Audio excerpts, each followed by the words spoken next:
Ladies and gentlemen, please welcome Lynda Aphing Kouassi, Kaizen International, and our esteemed panel.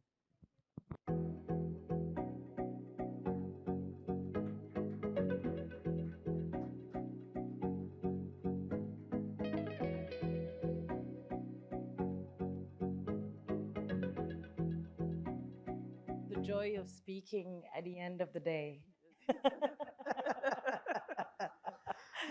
Well, innovation and diversification are crucial for the development of our economies, right? We're all aware of that, especially in our middle income countries. So today we'll be talking about ways of making sure that we develop our economies in order to improve the livelihood of the people in those countries. For that discussion this evening, I have Mrs. Nangula Uaandja, who's the chair and the CEO of the Namibian Development Board.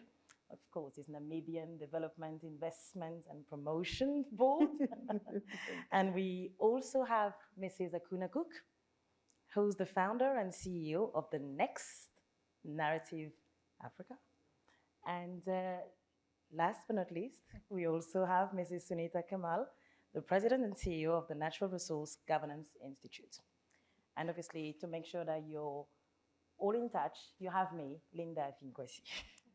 Thank you very much for being with us, ladies. Thank you so much. We hear a lot about developing our economies, and we also hear a lot about public-private partnership. Now, on top of the public-private partnerships, we now have to add innovation. What do we mean? Will the key ingredient being innovation allow us to have our more resilient economies? What do you think? Akunna. Sure. So first, thank you to Concordia for organizing this fantastic summit and putting me on what I think will be the best panel of the summer with these wonderful ladies. So I think innovation, particularly in the Africa context, really has to consider emerging technologies and how that can benefit Africa. And so I think there are a couple of areas, blockchain technologies, and the potential they have to really revolutionize through transparency the way we do everything from pay for things to vote in elections. And so really starting to think about Africa as a center of innovation. I also think it really refers to the way that we do things, and particularly in the public sector. The way that we have stereotyped government, in particularly in recent decades, is sort of stodgy, not plugged in technology wise, and not at the forefront of doing things in new and creative ways. And I think that when it comes to Africa in particular, given how young the continent is, given how much dynamism and innovation and young people solving all kinds of problems, global problems, that we really have to think differently about the way that Africa engages with the world. And so, whether it is thinking about how artificial intelligence is going to impact Africa and the development of its economies, or blockchain technologies, as I mentioned, or the creative industries, which I'll talk a little bit about later. There's so much there that we can do as public sector and private sector to really bring Africa into its rightful place in leading innovation. Thank you very much. You've said something really interesting. Africa is a young continent and we have a young population. And we need to obviously evolve and we need to know the do's and don'ts. And that's where we obviously talk about governance. Suneeta, you are the queen in that department. Thanks for being with us. And it's important for us to obviously understand the challenges that we face in the middle income countries. And obviously, what can we do to ensure that we ease the burden by utilizing innovation and making sure that governance sits at the forefront of what we're doing? Absolutely, and I think that the energy transition really presents a huge opportunity for innovation, particularly for countries that are rich in natural resources like Namibia. And my organization, the Natural Resource Governance Institute, our work spans more than 2 decades in more than 20 countries. And in that period of time, one thing that we have heard from policymakers and citizens alike is concern that this energy transition might actually risk leaving citizens behind rather than presenting an opportunity to change and develop new economic pathways for the future, for the good of the citizens and also for the good of the planet. And so I think there are a couple of things that we can take away from the extractive sector as we think about some of the lessons learned that have not led to the kind of benefits that we'd like to see for citizens. And I think first and foremost, that is ensuring that there is an opportunity, and that opportunity is translated through greater transparency and greater dialogue about what those future pathways look like for individual countries. And especially in the arena of green investments, I think we do have an opportunity here to think not only about exports, but actually about domestic energy needs and uses. And I think we've heard a lot of concerns that in this energy transition, sometimes the balance between revenues and domestic energy use is off. And so you ultimately end up with quite a lot of energy poverty. But I think what we can do is, if we are able to develop legal and institutional frameworks at the start of nascent industries like green hydrogen, then we will have the opportunity to set a framework that then will enable these societies to truly reap the benefits of the energy transition. And Namibia, I think, then has the opportunity to set more of a gold standard for transparency, accountability, and participation, leveraging that energy transition moment. Thank you very much. Namibia, the land of the wide open spaces. You've remembered my lesson. Nangula, you're with the Namibian Development Board, and I'm guessing that you work on extensive amount of initiatives in order to ensure that you have enough economic opportunities. Can you please talk to us about those initiatives? And also, how can you strengthen those opportunities with foreign or domestic investments? No, thank you very much. I think one thing that we have come to note of is that economic activities does not necessarily equal inclusivity and does not necessarily equal prosperity for all. And I think that is one thing most of us as upper middle income countries are experiencing. So Namibia, for example, it has been classified, of course, as an upper middle income country. However, at the same time, we are the second most unequal country in the world. We are in the top 10 when it comes to unemployment. And of course, our poverty level is not at acceptable levels. And therefore, when we're looking at economic activities, we need to look at activities that will help us tackle that challenges. So for example, we noted that the economy of Namibia was growing well between 2000 and 2014, but it did not solve these challenges. It has grown well. FDI has been good, but we have remained with these challenges. So what we are doing as a board, we are currently working with the Harvard Growth Lab, and we have identified what we call diversification sectors. So we are saying we want to choose our sectors, we want to choose investors. It's no longer just investors that locate us, it's about looking at our economy and say, what can we produce as a country? What can we be good at? What can we specialize in? Diversify into those sectors, and therefore we are doing that study and then finding which companies in the world, whether they are in the USA, whether they are in Europe, Asia, and so forth, what companies are those, and how can we attract them to Namibia? At the same time, of course, we need to work with our public sector in terms of bottlenecks and policy reforms, because we know that many times one thing that prevents investors, whether it is a local or foreign, from doing business in Namibia, our competitiveness level is it's not that good, and therefore we have to look at what are the bottlenecks, what are the policy limitations that we need to address, and therefore we are then working with our public sector colleagues to see how we can solve those challenges. And yes, then the question is, of course, how can investors help us? Investors can help us. No, help us. Yeah. How can investors partner with us? Thank you. Correct way. So how can investors partner with us? Investors can partner with us probably in three main ways.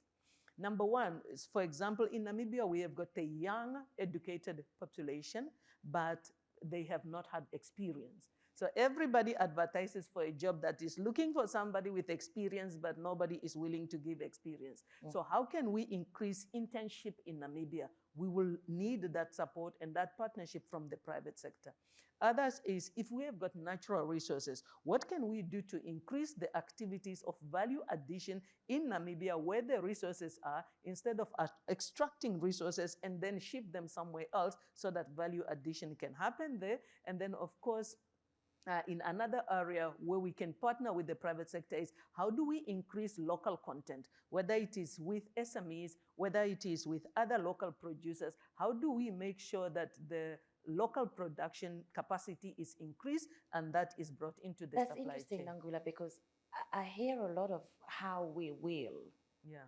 but do we have a time frame in terms of what you're currently doing, or do we have initiatives that have already been completed and we can obviously just use them as examples so we know, because there's so many great initiatives that are being run in Namibia. Yes. We just want to be able to share one. Yes. So thank you. So some of the things that we are doing, so one of the other projects that we have got with the Harvard Growth Lab is something we call productivity task forces. So productivity task force is where we take a sector and we study that sector, bring in the players in that sector from the public sector and the private sector, and have a dialogue. Okay. So we have implemented that, that initiative since December last year. We started with our pilot project. So we are then having conversations as to, if you are the private sector players, what can government do to help increase productivity in this sector? So then they identify the bottlenecks, and then government will go and attend to policy, market access, and so other efforts, and then come back and report and have meetings. So we are having those meetings on a monthly basis. We have done our first task force. We are on the second one. That is one such an initiative. Excellent. So now we know.